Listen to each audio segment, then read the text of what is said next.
my second lens purchase in the system was a Tamron, but it was the 70-180 f2.8. So why the Tamron 70-180 f2.8, and do I miss the 180-200 range? The Tamron at 70-180 to f2.8 DI3 VXD lens, considered a revolutionary lens on the Sony system, I think, because of both its price, its weight, and its size. Although it's still a substantial piece of glass, it is nothing in comparison to the Pentax DFA Star 70-200 f2.8 that I was shooting with before, which I absolutely adored. That was probably my favorite lens in the Pentax system by a long way. I was extremely happy with that lens. As somebody who shoots portraits primarily, I do love shooting headshots, and I tend to shoot them between 85 and 135. I really used to love shooting them on a 100mm macro, but that could be a little bit unforgiving. I used to use the Pentax FA 77 Limited as well, which was a lovely lens, and I do like to shoot around the 85 mark. Pretty traditional sort of stuff. For event coverage, this is also a great little camera to have in your bag when you need to get a bit closer, but you can't physically get in there. The range 70-180. Honestly, I don't think I missed the last 20 mils. There's not much to it, realistically. 20 mils, not much in it, and it does give you a size. There's difference in size between this. I wish I had the Pentax to show you. The difference in size between this and the Pentax is just unbelievable. Image quality, there should be some images coming across the screen for you, is absolutely fantastic. It is extremely sharp. I really love the colours that come out of this. The autofocus, which is the main reason I came to the Sony system in the first place, is like blistering fast. I thought the 28-70, which was my 28-75, from Tamron, was my first introduction to the Sony autofocus system, and I thought that was amazing. And this is faster. Build quality, it's got a bit of weight in the hand, so it feels nice. I don't mind the rubber rings. I know a lot of people have criticism from them. Apparently, they have a tendency to come loose over time. Mine hasn't, touch wood, so far.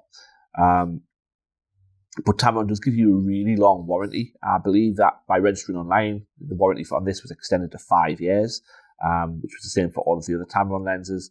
So there's some reassurance there. The lens is promoted as being weather sealed. It does have the rubber gasket on the back there, but it is a trombone extender. When you zoom, the zoom on this is much looser than it is on the 28-75, but I mention that it extends because, to my mind, it's just basic physics really, that for it to extend, air has to be able to get in and out, and if you move it, you can hear it. I can feel it on my chin here. So the lens, I've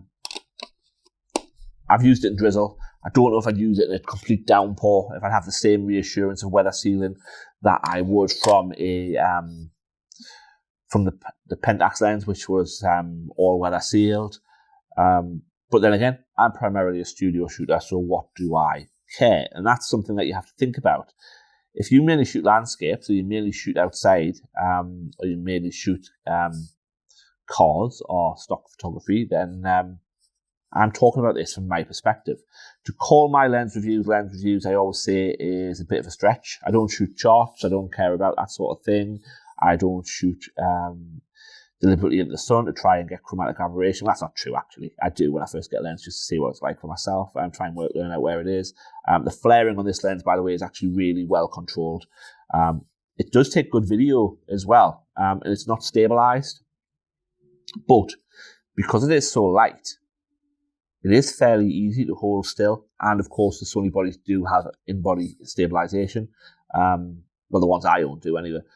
So that does help a little bit. But yeah, this is a phenomenal lens, and I would recommend it for anybody who shoots people. Great portrait headshot length, 70-180. Gets you some beautiful compression. Also really good for if you're out in the park with your kids, family days out, that sort of thing. It's not as heavy as you might think. This plus this in your bag, this is the 28 to 75, will cover an awful lot of scenarios on family days out, really. If you have yourself a little sling bag, probably start off with this is not the 24 to 75. That is on the bloody camera. Okay, so this plus the 24 to 75 in your backpack will cover an awful lot of scenarios for you. Great range. And this isn't too heavy to have in the backpack on its own, even if you don't plan on using this. Again, the 28 to 75 isn't that heavy, and it doesn't really take up that much space. And there's my mobile phone for comparison. Help if I told you what the mobile was, I suppose. It's a Redmi Note 10 Pro. Yeah. So it's about the height of my mobile phone. It weighs a lot more though. Anyway, value for money, outstanding as far as I was concerned. It was cheaper than my Pentax lens by a considerable margin, and I enjoy using it just as much. In fact, I may enjoy using it more because of the lack of weight. Doesn't have any of the buttons on the side that a lot of Sony lenses come with. I didn't really care about that when I started. I particularly still don't. An AF/MS switch might be nice.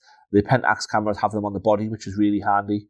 Sony lenses either you have to go in the menu or you have them on the lenses. But to be honest, Sony cameras are so customizable. You can easily just put one on the function menu, a toggle if you want to. It's not really a big deal at all. Anyway, so that's the Tamron 70 to 180 f2.8. Hopefully I put loads of examples of images on the screen for you while I've been talking, so you haven't just had to look at my mush. Yeah, great lens. Would recommend it to anybody, really. I did consider the GM at the time, but again, that's just been replaced recently. I think the replacement's a lot better than the old one. But yeah, if you're somebody who wants to look at size and we're considering the Sony 70 to 200 f4, which is similar in size to this, you might want to go for the f2.8 of this just to make give yourself some more flexibility in your life.